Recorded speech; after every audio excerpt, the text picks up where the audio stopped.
And we are live. You're looking at the Detective Diaries. I'm your host, Greg Lawson. This is where I bring people and interview people that are strange and interesting that I find along my paranormal journey. So last week, Tuesday, we got to talk with Andrea Perrin, the inspiration for the Conjuring movie. It was awesome. And on Thursday, we got to talk with medium Dakota Lawrence. We talked about all kinds of stuff. We talked about just being alive and all the hidden things in our world. This week, we're going to be talking with Kim Valles, and she is an artist and a paranormal explorer. I have traveled with her to France. I have done some stuff with her in the States here, and I am a big admirer of her art. So I thought it would be really cool to bring her on today and just kind of get her art out there. So before I go too far, let's bring Kim in here. Let's see if this thing works. Hi, Kim. Can you hear me? Is everything good? Yes. Hello. Hi. Thanks so much for coming on, taking time out of your day to do this. Oh, no. Thank you for inviting me. You're very welcome. What are you drinking there? Let's do a Jeff Belanger toast here. What do you got? I have a mango strawberry margarita. That's the way to do a live broadcast. And what are you drinking? So I'm going to drink a Carbach Brewing Company Hopadillo. Wow. So it's a Hopadillo IPA. Let's see what it sounds like. I can't get it. Yeah. Yummy. And then, ooh, it smells good. Hopadillo. Yeah. I guess it's a Texas thing. They went, let's breed an armadillo with a plant, a hop plant, and then squeeze beer out of it. I guess that would be kind of something I would be into. So, I'm sure some people out there are probably trying to figure out, Kim, why is Greg bringing Kim in here? And Greg is bringing Kim onto the Detective Diaries because she's amazing. She's a lot of fun. She's like I said, she's a paranormal explorer, but also I've got to know her and I've got to be a real fan of her artwork. And at Michigan this year, she will be sitting at my table, keeping our fingers crossed that Michigan is going to go. I know. I hope it happens. Yeah. So she's going to be at my table, and let's see. We met about 3 years ago, right? Mm-hmm. At Michigan.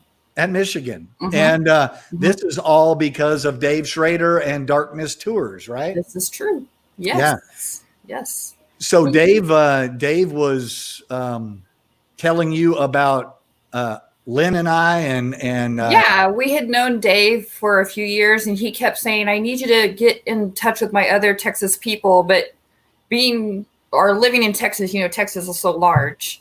We're like, yeah, right, whatever. He probably lives like 800 miles away, but nope. But no, you were right there. We're about 2.5 hours, something like that.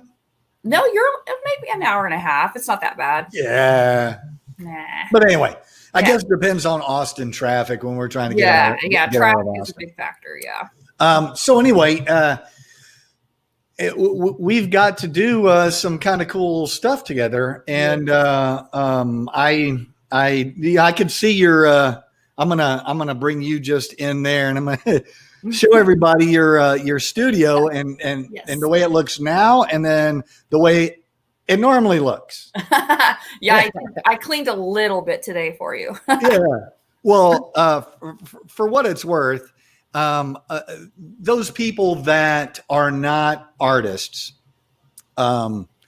we tend to spend more time like with our space than with our creation or whatever. And that's something I learned because as we've talked before, I was supposed to be an artist, and that just didn't happen. No, you are an artist. You are. Well, I one day I will I'll put forth some things, but you find that most studios have a very unique look to them. Yeah. Like I know where everything's at. Yeah. If the artist is creating art, then that's what they're concentrating on. Mhm. But yours is obviously very, very well organized. And I'm sure Marty does that for you, right? Yeah. Well, if he did that, it would not look this way. We're Got it. very different, different mindsets, but that's okay. We balance each other out, so it's okay. Yeah. Yeah. So when you and I, after we met, and anyway, we went on a trip, darkness tour to France. Yeah. And with Dave Schrader and a whole bunch of the other crew that I already see on here. Our posse. Let me see who all's here. Oh, wow. Kat Ward, from Australia. I think she probably will win the furthest away. Kat, thank you so much. That's pretty again. far. Yeah. So, bam. Cooper Lawson. That's my nephew. Hey, Cooper, I think man. I've met him. Yeah. Mm-hmm. So Kat's on there. She says good morning. Melly Sabine Cook is going to be on Thursday, 2 days from now. Melly is a tattoo artist and a paranormal researcher and explorer, and we're going to bring her on because she did something really cool for me, and I was pretty amazed that she did what she did, and I'm going to save that till Thursday, I guess. So let's see who else we got. We got Julie Glazier Loft. She we knew each other in high school. Actually, we still know each other, but we knew each other in high school. And Bobby Ward's on there. Bobby, boom. Hey, Bobby. Bobby, yeah. Bobby has some of my artwork. Yeah, those of you that are on, if you can go down and tell us where you're watching from, and if you can like and share this broadcast, it would be fantastic. So, back to France. I'm going to stand up here, and that was a good time. That was a really good day. That was fun. That was a great day, right? Yeah. So I've always heard about the catacombs in France, and had this big drive to go there. Did you know about them, or? Yeah, I had seen that horror movie As Above, So Below. Do you remember that movie? I've never saw it. But yeah, I know what you're talking about. Yeah, well, it was nothing like the real catacombs, but once I got there, I realized that. But right. I was always intrigued by that, and so I was a little maybe afraid to breathe the air down there. I wasn't sure what that was going to be like. Yeah, lots of death and decay floating about, man. The amount of DNA that's probably floating around in there is crazy. Well, you had it all over you. Yeah, I did. Yeah, I rolled in it. You literally did. Yeah. It's just what I do. I don't know. There's millions of people buried there. 6 million, I think, was the number. Crazy. And it's miles long underground. These tunnels go for miles, and the bones are stacked up on either side from floor to ceiling, right? Yeah. Like the wall, I think they make the walls with femurs and the skulls, and then the little bones are just kind of like thrown in behind the walls. That's filler, I guess. Yeah. What was there any particular thing in there that struck you, or one of your favorite parts or anything like that? I don't remember like a particular part. I do remember looking at the skulls, and there were a few skulls that had kind of spider homes in them, things like that. And I'm like, wow, I wonder if that person knew someday their skull would be home to a spider. That's just right. That's creepy. Right. That's exactly what I would expect you to be thinking. Yeah. But for those of you who don't know, we're going to look at some of Kim's art here in just a little bit, and you'll understand why I brought her on and why I think there's something wrong with her. Nah. Yeah. Yeah. So, anywho, do you remember that one part? For those of you who don't know, the catacombs in France. You can take a tour, and you can just go down there and look at all this stuff. And I think they have special tours and all kinds of different events that they do. We even got in special access. Yeah, we did. Cool. Yeah. We did. And there was one part where it was all it was carved very ornate. And Yeah. there's Are you talking about the different rooms. buildings that the man that did the buildings?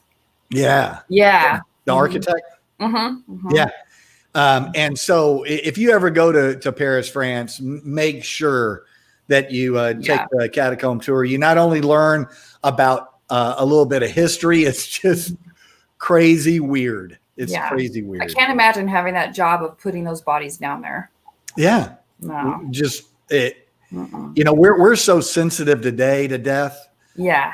And that's something I think that all of us paranormal people just kind of shrug our shoulders and go, it's going to happen to all of us. Why are we hiding from this? Yeah, that's true. Like, I think about that a lot, actually. Like, we should probably adjust our attitude to figure it out, because none of us are getting out of this alive. No, and you should be working toward that. You know, what did you accomplish in your life that you tried to help out your fellow man? You tried to create art. Right. Yeah. Try to do something other than just show up to work, cash your check, go fishing, and enjoy while you're here. You know, very much so. Find something you enjoy. Yeah, and Lynn and I we've found our paranormal family, and we love going all over the place, all over the world. It is a family. I think everybody is really supportive, and it's a nice group of people. It is a great group of people. Yeah. Also, when we were in France, now I had Nikki Folsom on a couple of weeks ago, and we talked pretty extensively about a lot of places in France. I don't think we hit on the catacombs too much, but you know, we hit on this topic that I'm going to bring up, but I want to bring it up with you also, just because it was such a crazy night. It was a miraculous I know what you're going to say. So Castle Fougeret. Or Chateau Fougeret or Fougeret. I think that sounds good, but I don't. I don't know. Somebody out there that knows French is going to slap me in the head. Yeah, probably. It was, but it was an amazing place, right? Yeah. So let me describe it real quick. When the Britons invaded France, they were right across the river and they were building a big siege castle. And so the French built this very small castle. It's more like it's a mansion. Yeah. Like it looks like a castle, but it's small. Very fortified mansion. Chateau. Yeah. And so when we get there, we're walking through we can't pull up right up in front. So we had to walk a long way. Right. And we walk through this medieval village that is just completely in decay. Yeah. It's amazing. Yeah, and beautiful. You know, why that's not some sort of tourist attraction. Yeah, it's amazing what they just take for granted. It's like just thrown to the side, like, nah. It's amazing. You know, I would love to go over there with a metal detector and see what you can come up with. Wow. I didn't even, that'd be awesome. Yeah. So the French decided to make this thing it was like a forward observation post in the military, or like a substation would be for the police, right? They built this thing and they had soldiers there, and they would go and they would try to kidnap British soldiers, bring them back, torture them in the little torture room. Nice. And there was a dungeon. Yeah, right? I love history. Yeah, okay. Yeah, that was crazy. So that was a dungeon on from the front door on the left side. And then those dungeons were creepy. Yeah. So what was your favorite part? It was amazing. They hosted us. They gave us this huge dinner. It was an incredible dinner. Yeah, the dinner was awesome. But what was your favorite part of all that? Well, you know, we split up into smaller groups. Excuse me. And they gave us various ghost stories that night that's, you know, supposed to take place in different parts. And we went up, I think it was Annie's room. Yeah. A young woman who died there in maybe the 1920s. I'm guessing. I can't remember. Anyway, we spent some time in her room, and it was very creepy. And we were hearing some knocking sounds and things like that. So I'm not sure if it was maybe the castle people setting it up for us. So I don't know. I'm skeptical. I do believe there is a paranormal world, but I don't always believe that's the first thing that comes to my mind, that's what's happening. If I'm going to believe it, I want to know that it's real. Right. Well, a lot of people think that skepticism is bad, and it's not. You have to be a skeptic. Otherwise, you're either a cynic on one side or you're a true believer or gullible on the other side. Right. Yeah. You're just going to believe everything. Yeah. Every orb is grandma coming back. Right. And obviously it's going to benefit them for us to have a really good time there. Right. And it was a really good time. It was great. Yeah. It was one of my, I'm going to say, it was one of my favorite. It was next to going to Transylvania. I missed that trip. Yeah. It was one of the best. Yeah. And Dave Schrader did a freaking fantastic job. I love it. Those trips are awesome. I feel like we're on like Scooby-Doo trips when we go. Exactly. Yeah. That's exactly what it is. Yeah. Scooby-Doo trip. Yeah. So, hey, Anne LaFave says she agrees. We are family. It's so true. Yeah. I mean, anybody you meet, you feel like you already have this common interest. So, everybody's guard is down. No one's being mean or judgmental. It's just kind of, I mean, it's already paranormal. So you got to kind of be like accepting of each other. Right. Monica Medina, she says hello from Salt Lake City. Hey, Monica, thanks for tuning in. Monica. It's awesome. Yeah, I've done some traveling with Monica also. Oh, good. Yeah, I think we went to Ireland together. Correct me if I'm incorrect about that, Monica. But I think it was in Ireland. I think that's where we met, was in Ireland. I'm jealous. I want to do Ireland. I tell you what, I have a friend of mine here in Austin that she is looking at doing a setup for maybe 7 days, 10 days, staying at one particular place. Her name's Jackie Milligan, and she's done conferences before and everything. And that'd be awesome. So yeah, we'll do that. So what particular thing? Did anything happen that was unusual at Castle Fogaret? Well, I mean, we were. I think we were doing an EVP session, and we were getting knocks, like answers, and there was actually a flash of light over in the corner that we were trying to debunk, and we could not debunk it. So, I think there was like 4 or 5 of us in the room. Marty was there. I was there. Judy. Pacey, Dave's daughter, was there. So it was strange. I mean, I can say there were some happenings in the room, like the knocking and the light, that we could not debunk. Yeah. So maybe it was Annie. Maybe. Yeah. And it was strange when we were answering the question or asking questions seriously, there was nothing. But when we got lighthearted and started laughing, then stuff started happening. See, I bring this up all the time, and Frank Sinelli, Dr. Spector, is going to be on the show in the next couple of weeks. I don't know whether we set a time, but he's agreed to do it. But he's a guy that I really like, I really respect, and he was talking to me one day and said, it's not all about just setting up gadgetry and doing all this other stuff. Mm-hmm. Sometimes, if you do an EVP session and just have a bunch of people sitting around in one of these haunted locations, having drinks and maybe even playing music and just sitting there, and then review that EVP, because he believes that positive energy will bring in. That's what I was going to say. It felt like the energy changed in the room. Totally. Yeah. Let's see. My sister there, Liz.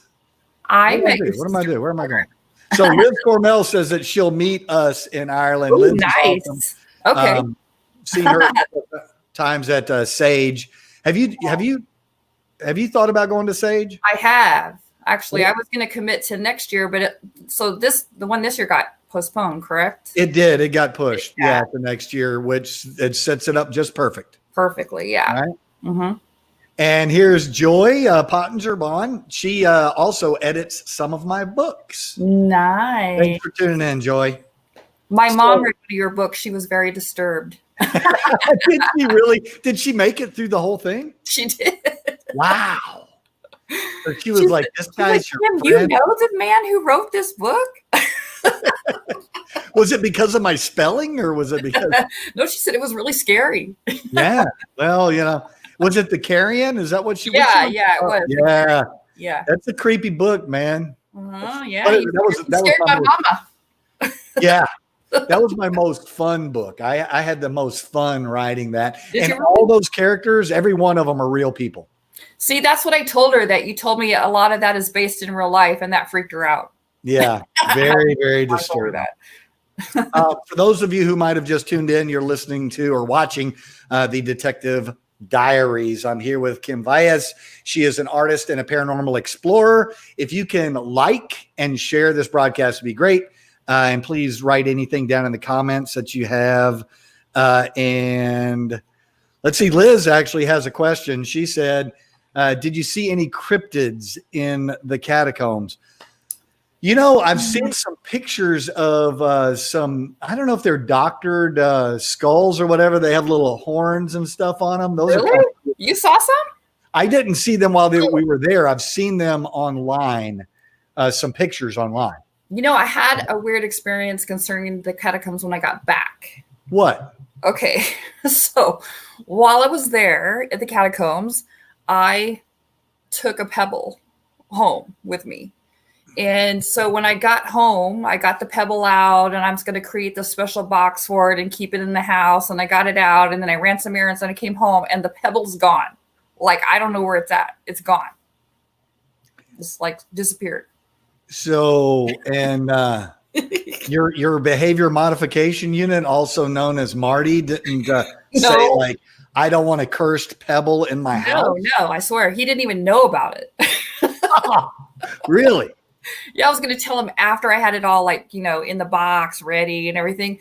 I turned this place upside down. I don't know where it's at. I have not a clue what happened to it. Wow. Yeah, So it's weird. So, do you know this person? That's my cousin. Yeah, she says hi, Donna. She's watching. Yeah. Yes. So, all right. When we were at Castle Fougeret, or Chateau Fougeret, I love saying it. That was one of my favorite times ever in it. If anybody goes to France, they need to look at this place. Man, it's a big path though to get there. Oh yeah. Yeah. You got to do some exploring to get there. It is way out there, way out in the country. But for us in Texas, it's like 3-hour drive. Big deal. Whatever. Yeah. But that's what I love about those trips. You really do get off the beaten path, Yeah. And those of you who's never taken a darkness tour, man, it is absolutely worth it. So totally. We're talking with Kim Valles. She's a freelance artist. She's a paranormal explorer.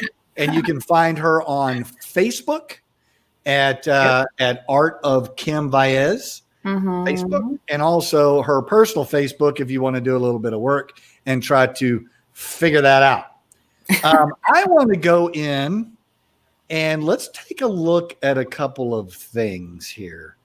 Now we looked at we can obviously see part of your studio there. Yeah. But I want to go through some of the stuff that you actually have created. Okay.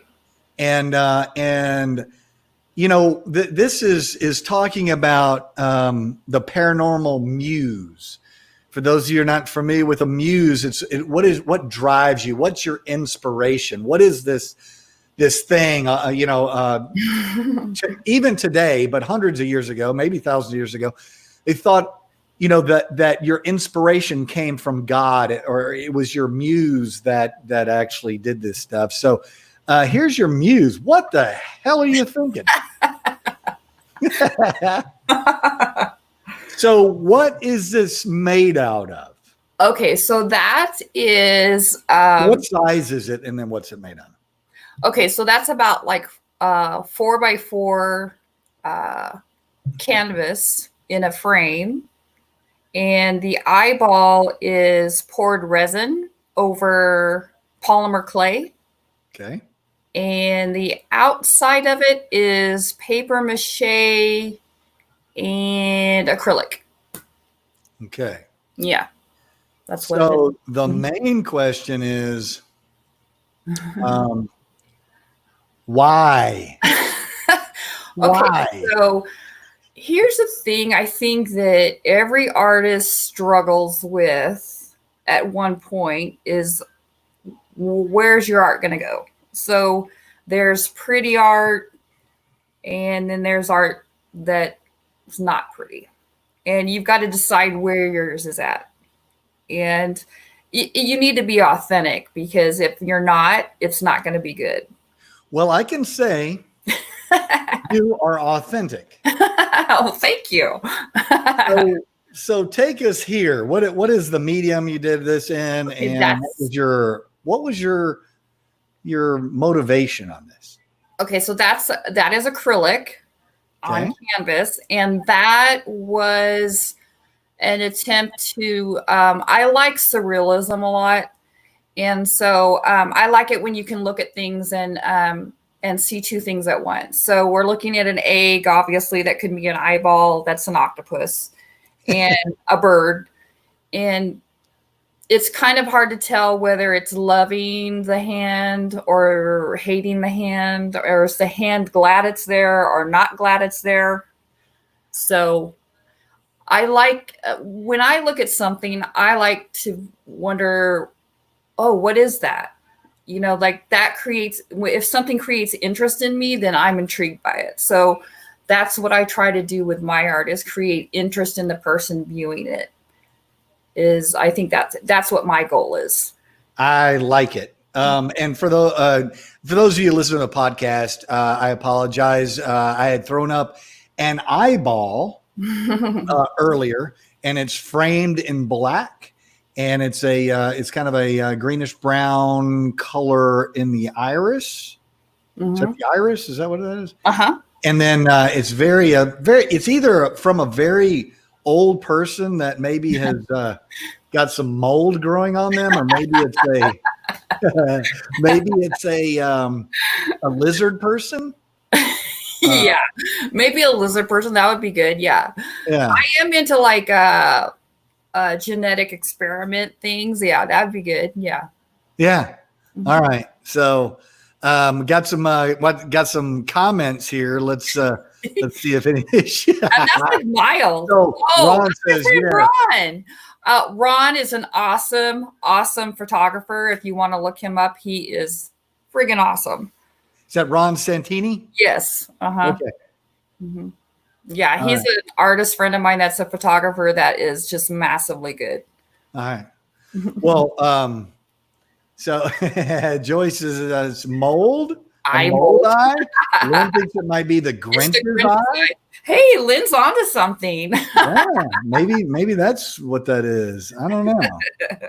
So yeah. And that's like I said, when I saw some of your stuff, I was absolutely I was amazed, because you see so much art that people are trying to copy somebody else's art. Mm-hmm. And that's great when you're trying to develop your craft. Right. Yeah. But it's pretty amazing when you see an artist that just no holds barred and just goes for it. And it's pretty amazing. I have a couple of things here I'm going to show. So Kim made some things for Lynn. Lynn has a new closet now. She's always wanted this closet thing. And so closet. Yeah, with all the COVID stuff, we had a little bit of time. And so, yeah, Kim made this. Describe this for us, Kim. Those are specifically designed for Lynn and her fabulous closet. And I know Lynn is a cat woman. So we put cats on those and doll them up with sparklies, because she had a pair of sparkly boots in there. I know she bought specifically for the closet. So Right. Yeah, she did. Just completely for display. I'm all that deserves sparklies. And yeah, and so I think she's pretty happy with her closet at this point. We've been here for almost 20 years, and it's a shame that we didn't make her a nice closet before now. But well, it's awesome. I'm jealous. I want one now. Hey, Kathy Boohorn, she says hi. Hello. She's been on a lot of these shows, and I really appreciate her. She's a very great long-term friend, and so. Let's. I gotta. I feel like the eyeball and that. Yeah, those are like minor. Yeah, I just showed that one. Yeah, but also you do sculpture too. I do. That one's not finished. That one's about halfway done. And I want to just kind of throw it back and forth. And you said they're not related, but I'm telling you, your brain is doing something. I know, right? So tell us about this piece. Okay, so how big is it and all that? That's about, let me see, that's about 9 inches tall. And let's see, the brain is covered in resin. And the inside of that is actually hollow. You can take the brain off, and I'm calling that a thought incubator. Nice. So you can put thoughts in there to save them. And maybe if you need to give your brain some peace, you can put your thoughts down on pieces of paper, put them in there, give your brain a rest. And then when you're ready to tackle it again, you can go, get your thought. So for those of you that can't see this is a white sculpture, and it has 4 what looks like human fingers coming out of a round white ball that has an eyeball in the middle of it, with 4 more fingers, 2 on each side, coming out of kind of the top, and then there's a big bloody red brain sitting on top of it. I wanted it to look like a vessel, something that would hold something, but also be kind of living, like biological kind of. So keep your thoughts for you. All right. Hey, you know what? We've been talking for 32 minutes now. So those of you who have just tuned in, please like and share this broadcast. It would be great. It really helps me out a lot. And we're talking with Kim Valles. Kim is a freelance artist. She's a paranormal explorer and all around kind of cool chick. So wow. I like that description a lot. Yeah. Well, good. With you anytime, Greg. Hey. Well, Lynn's mom has chimed in here. Hey, wow. Hey, Eva, thanks for coming. Yeah. So, Kat says you should develop that into some crockery. That would be so. Kat is a chef. She is. Wow. Yeah. So she knows what she's talking about as far as ghosts and cooking. That's the chick you go to. She would know then. That's your go-to. Yeah. All right. We're going to move on to some other stuff. So we go from what did you call it? Thought incubator. The thought incubator. And for those of you who haven't got it yet, this chick is messed up. What in the world are you thinking? Okay, that one's kind of bad. That one's called Meathead. Yeah. That one's big. Okay, he's about 2 feet tall. He's really heavy. He was actually on display in New York for a while at Limner Gallery. You've had too many margaritas. I have had too many. They're starting to get to me. In Hudson, New York. It was at an exhibit last year called Expressions of the Human Head. And he made that exhibit, and he's kind of gross, I will admit. Expressions of the Human Head. Yes. Wow. Yeah. So when I visited your studio, I don't know, when was that? Oh gosh, that was before COVID, right before COVID, I think. It was right before your birthday, I think. Okay. I walked in there and looked at that. I'm like, man, Well, I did some part-time work for McVoy's Grocery in Rockdale, Texas, back in the 80s. And McVoy's Grocery was still set up like a 1940s grocery in the 1980s. It was a fantastic place. You had everything you absolutely needed. You go in there and you wouldn't have to guess. Let's see. Do I want these tomatoes, these tomatoes, these tomatoes? Right, Oh, there's your tomatoes. Bam. And so that's when I saw that. That's the first thing I thought of, because they ground meat right there. Like they had a butcher counter. Oh yeah. And so anyway, obviously you have a thing for eyes. Yeah. Well, I've been working on perfecting an eyeball for a while. And I just recently, I think, have reached the point where I feel like I'm at the pinnacle of my eyeball success. I can get a good eyeball. All right. Yeah. So, and is there any particular thing? I mean, what's drawing you to an eyeball? Because I mean, Lynn works in the eye industry, so she's fascinated by eyes. Yeah. You know what it is? I think that sometimes my sculptures, I have a biological element to them. And I think sometimes when you can put an eye in there, if you can get the eye really good, it's a really good way to add life to the sculpture if you can get it right. Yeah. If it's not right, it's one of those things that either it's really good or it's really bad. Yeah. So you have to get, well, get it good. In reference to Meathead, Kathy says no. No. Yeah. Yeah. Yeah. All right. Stinky, actually, kind of. So I thought you were going to give me some sort of metaphysical thing, like, oh, well, that's the windows to the soul. No. And no, that's not me. No. Fine. No. So, but this is you. Oh yeah, that's one of my latest. I'm really happy with that. Okay, you must explain yourself, woman. Okay, so as a little kid, I was obsessed with, I wanted to be an archaeologist, and I wanted to go hunt dinosaur bones. So I would go out in the 70s. It was still in my neighborhood. You could find loads of that white rock in flower beds everywhere. It was right. Everyone used it. So I would go get buckets of that, and I would make skeletons and whatever in mud, and then cover it up. And then I would go back later and excavate it. Like I was an archaeologist. I'm sure people are still finding that today. Like, what the hell is this? So I was always kind of obsessed with bone.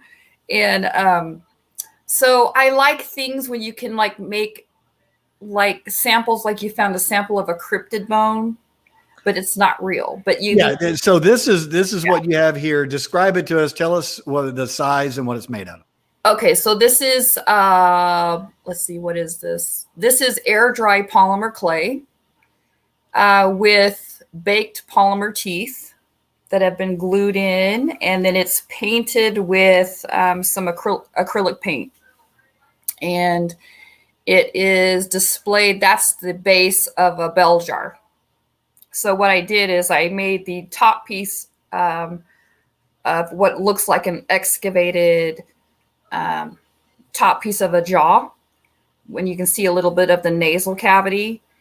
And then I put some teeth in there. Obviously there's a fang, so we've got a little bit of some type of cryptid going on here. And then I put it in a bell jar, as in that someone wanted to display it. So gotcha. Yeah.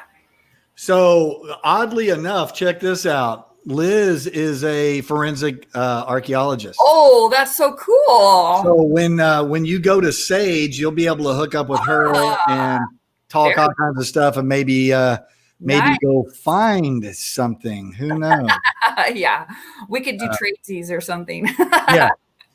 Kat was saying, do you feel your artistic nature is beneficial when it comes to the paranormal? You know, do you feel like that adds to your experience, I guess? I don't know if it adds to the experiences. I don't know if it adds to no, I don't think it adds to the experiences, but I do think it helps in maybe characterizing the experience or evaluating them, because I think Gotcha. your mind's more open to possibilities. But I think, like we were discussing, it helps to be skeptical. Right. You need some healthy skepticism, because without that, you don't want to be on the gullible side, but Right. but you do want to be open-minded also. There's a healthy balance in there somewhere. So I really like this because you've basically created a museum piece of kind of like the old pieces when they find the original Eve, right? And they Right, find a jawbone and right, they create an entire creature based on the jawbone structure. right. And so you have here an upper jawbone from center over to the right side of the upper jawbone part. Very good, Greg. I Cheek, forgot about your job. That's something you would know. yeah, part cheek and part where it could possibly be a nasal cavity.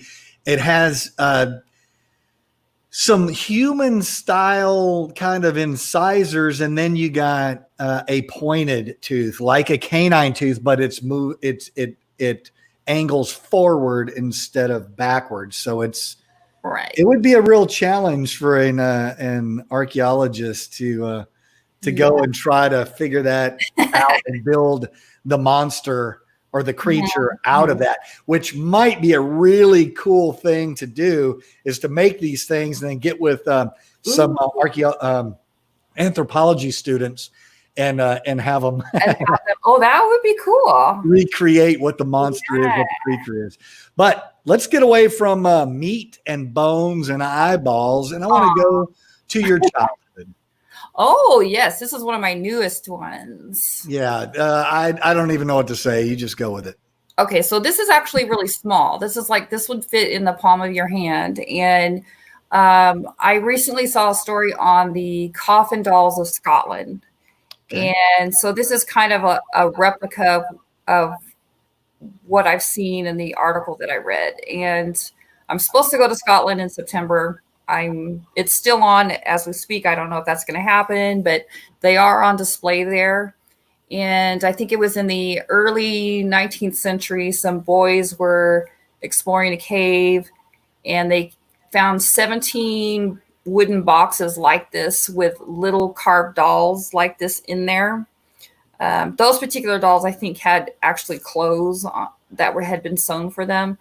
And it was a big mystery. They didn't know they still don't know really what they were, but That's pretty cool. I didn't know anything about Coffin Dolls of Scotland. They're really cool. Look it up. If you Google Coffin Dolls of Scotland, they're very cool.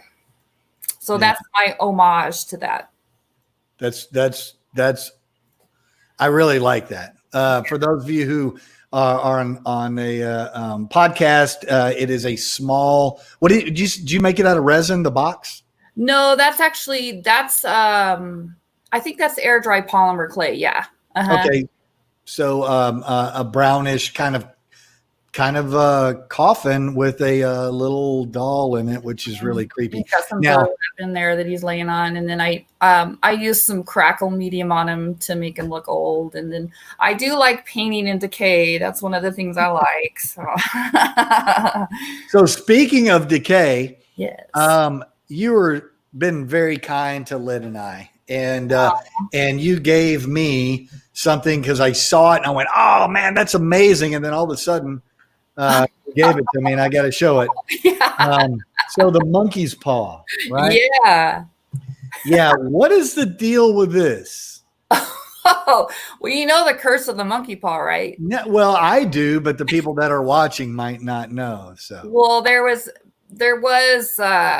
a story about a monkey paw that was passed around, and if you got the monkey paw, you could make 3 wishes and they would come true. But ultimately, the wishes are your undoing, and I think you die, or you have a horrible life, or those around you die. It's not a good story. Well, for what it's worth, I brought this from my office. I keep this in my office, and there are people that will not go into my office.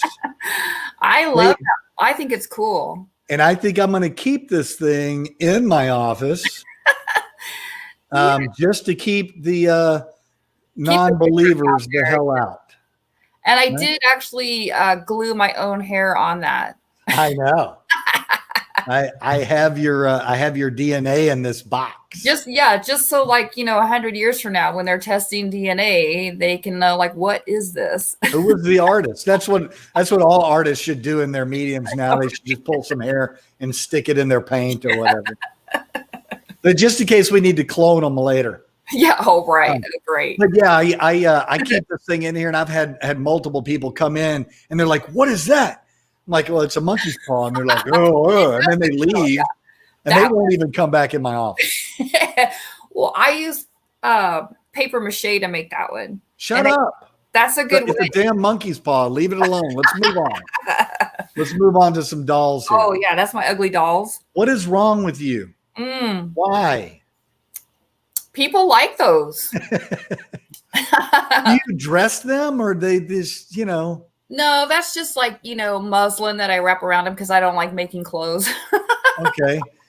So there's one there that's got his eyes crossed out and a bunch of pins stuck in his mouth. What? Yeah. Is that just an artist thing, or are you trying to not say something?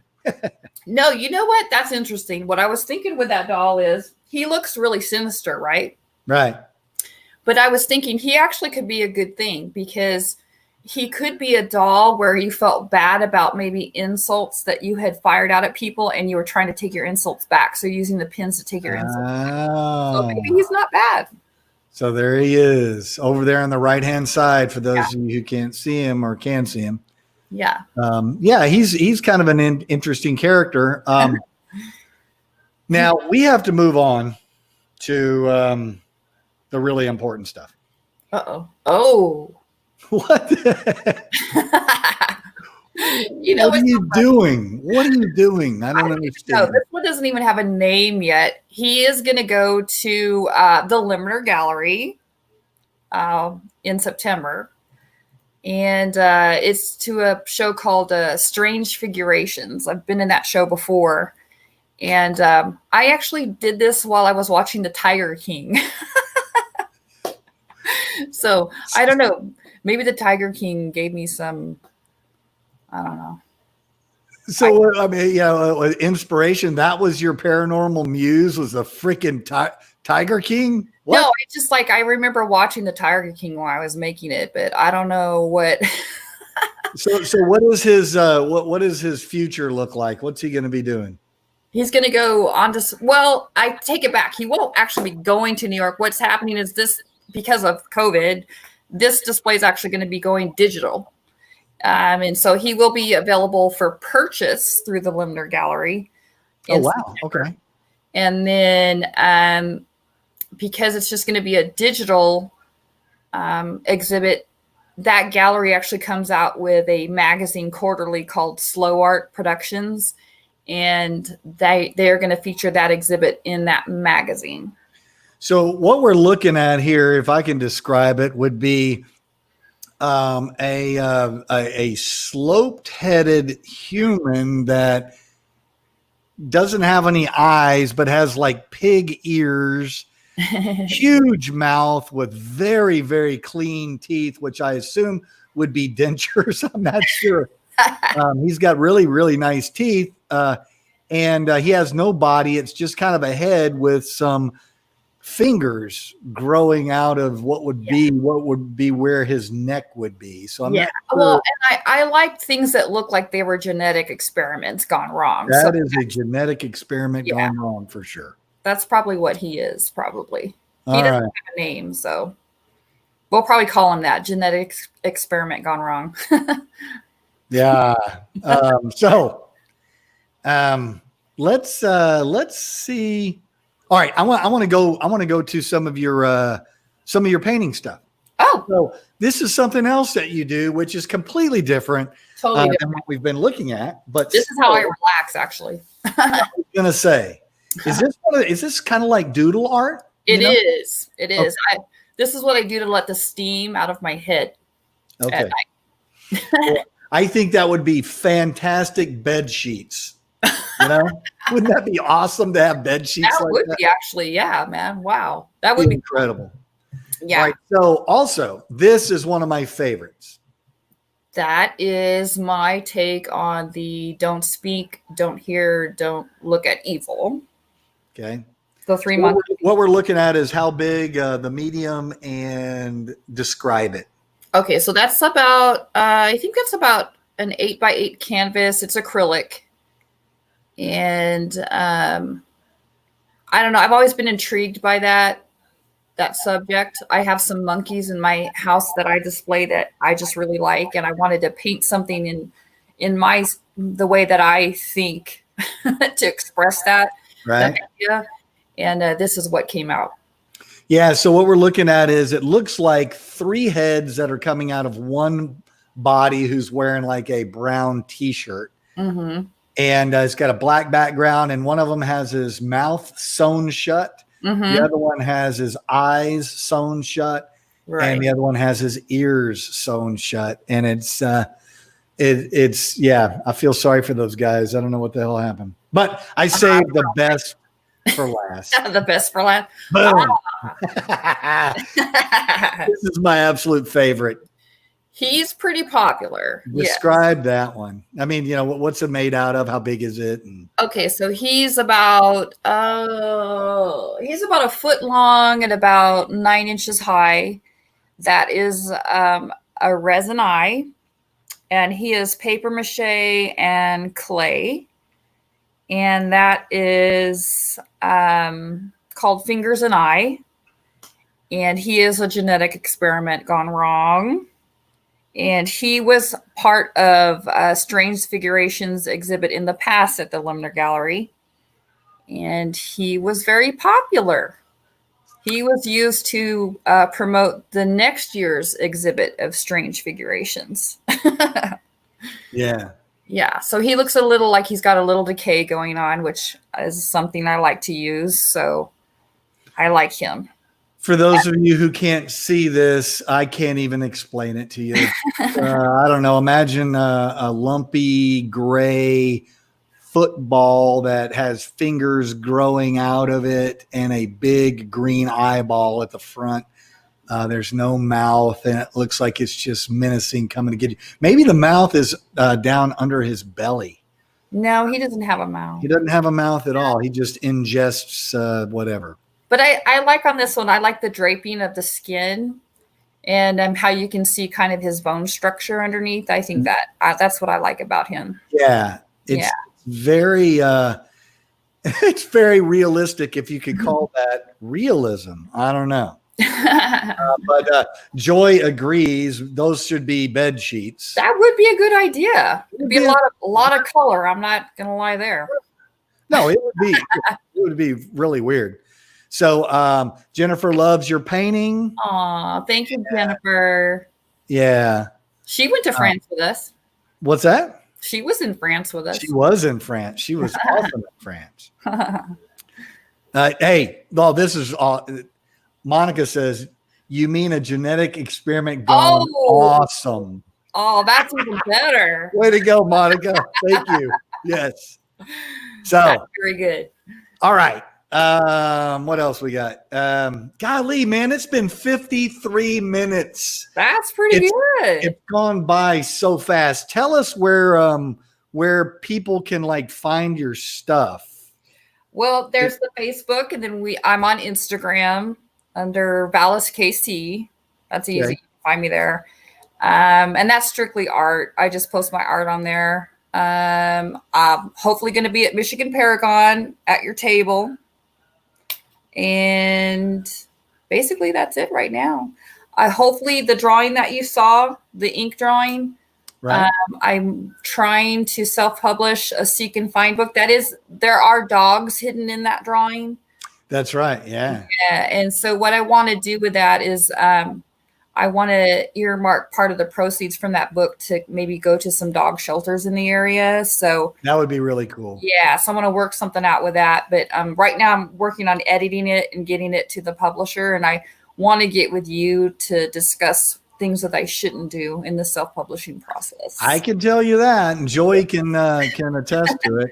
I'm gonna bring you off of there, and I just want to show you something. She not only does that, she also does jewelry too, and so you can't see that very good. Dark art, jewelry. Golly, it's not doing it. But anyway, so she made these, sent these to my dear, wonderful wife Lynn. They're not showing up very good. I tried this earlier and I got it to focus, but it's not focusing very well. No, These are some earrings. One of the most amazing things is this. I absolutely love this. Describe this. That is a cameo that I made with resin and polymer clay. It is. This is not doing justice right here. I feel like I'm on what is that show that you buy jewelry and stuff on? Oh yeah, what is that? Whatever that is. BC. But anyway, it doesn't do it justice. It is absolutely gorgeous, shiny, beautiful, clean, incredible. And then the last thing I'm going to show up here. Oh, that's another. Yeah, that's resin and polymer again. That's just like a smaller version. Yeah. Yeah. I'm trying to get it to focus in, but it won't focus in. But anyway, it's absolutely gorgeous. I wish I could remember what the TV show is that sells the jewelry. I'm sure somebody on here, QVC, yes. Yeah. Danny, thank you so much. Danny is like watching from across the street. Oh, well, across I-35. It's a couple of miles from here, but so yeah, Lynn was like, "Show my earrings, show my earrings." So hopefully, I'm going to spur Kim into doing more production work and getting a website that you can actually buy. I know. I have an actual web address, but it's just not up and running. So I need to get working on that.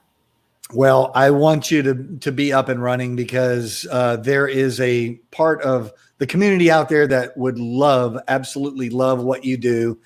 And I can't believe it's gone by so quick. I want to thank you so much. Thank you, Greg. I appreciate it. For coming on. Yeah. And so I will probably be seeing you soon. I'm guessing you don't live too far away. So we need to go get some tacos and beer or something.